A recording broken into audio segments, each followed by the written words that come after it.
Hey everyone, Morgan here. So I just wanted to come out here and talk a little bit about what's been on my mind lately. I've been researching a lot about martial law, and as you can see here, these are all the recorded incidents of martial law in the United States. The American Revolution, the Louisiana War of 1812, the Great Chicago Fire, there was a San Francisco earthquake, 1906, the Freedom Riders in Alabama, Hurricane Katrina essentially was martial law, though a lot of these are not like full-blown martial law. They're just basically, either curfew or, sort of, okay, this is a state of emergency, we're going to bring in the military to help kind of thing.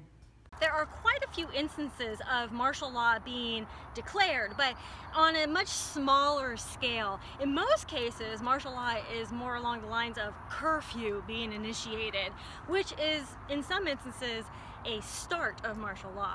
But as we have seen through like Katrina, that was a martial law scenario. The Ferguson riots, they issued a curfew, which was kind of the start of martial law if it had gotten worse. The whole point of martial law is to bring law back to a lawless situation, essentially. So I've been thinking a lot about what would I do in a martial law situation. Like if I was at work, and martial law was declared. Usually, martial law is not declared. Well, as far as I know, through my research, there has never been a national martial law or even like a citywide martial law. Usually it's confined to a certain area, and if it is citywide martial law, it's usually like curfew. Wow, that bird is really annoying. Whew. Anyway, it's usually a citywide curfew or something like that. Now, we live in the county, so that means that if the city of San Antonio were to declare martial law, I'm a little uncertain what that would mean for us in the county, but it's definitely something I need to research.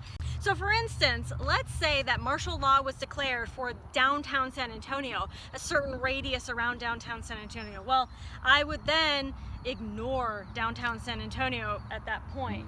Or wherever the martial law happened to be, I would avoid that area completely. Like if it were big riots, obviously I would be ignoring the area anyway, but especially if martial law was declared in that specific area, I would be avoiding that area altogether. However, what if it got really bad altogether? What if it was a citywide curfew initiated, martial law, military, police, everybody's getting involved and cracking down on everybody staying in their homes, getting food and water rations.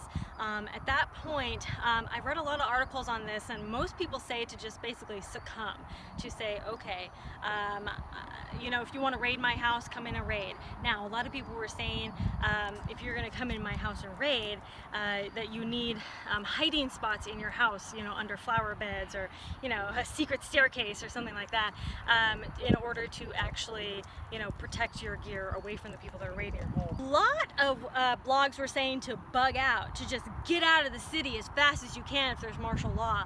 However, I'm not certain that would be the best option. Mainly because if it was a citywide martial law, there would be law enforcement everywhere. When they declare martial law, that means that boots on the ground, and there are barricades and whatever else needs to be done around the whole city, and you would be able to see that happening as well and actually hear that happening from news and everything else. So you may even get a heads up on that because people are already getting into position. But I'm not sure that bugging out is necessarily the best option, if it's even possible. Our first instinct is always to bug into our house. So husband and I would meet up at the house, stay there for as long as possible. And since we're preppers, we have the food and water and supplies necessary to stay there for a fairly good amount of time. Another good thing that a lot of blogs were saying is to be the gray man, to just blend in, to not be suspicious in any way possible. So, ditch that tactical gear, Even for me, I might even be wearing my jacket or a long sleeve shirt just to cover up my tattoos a little bit, just so I'm the least bit noticeable. You know, I look like a normal girl kind of thing. The next thing that people were saying is if they were ever handing out food or water rations, to actually show up to those food and water rations, because they will notice if you're gone. And I kind of agree with that. You know, if there's a group that is stationed to, you know, inside of a neighborhood, and they're like, okay, well, there are 100 people in this neighborhood, 100 people better show up for those food and rations, otherwise we're gonna go figure out who the missing person is, and that could cause, you know, a lot of trouble for everybody else, including yourself. So it's just one of those things where you want to blend in and you need to go with the flow of the crowd. It sounds weird because the instinct of most preppers is to fight back against the man. But seriously, it's to, you know, if somebody says, hey, I'm gonna come in and raid your house, you're like, no. But sometimes blending in and being a part of whatever is going on will leave you the least suspicious, and they may actually leave you alone. You can curse at them and you know, threaten them under your breath and behind their back all you want, but it feels like to me that the best course of action, if they're ever approaching you, is to simply go with the flow and then plan your bug out, or actually bug out, you know, away from their presence or whenever they're gone or whatever. Of course, you want to be able to protect your home and protect your items and protect your family. So it's an interesting situation that I guess we just have to figure out as we go. But those are kind of my rambling thoughts on it. Please give me your thoughts on what you would do.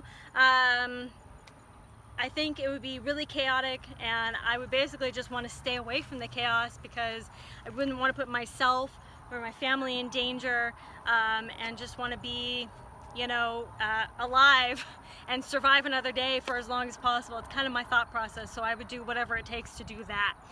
Okay, so let me know your thoughts, and happy Friday to you. I hope you have great plans for the weekend. I'll see you later. Bye.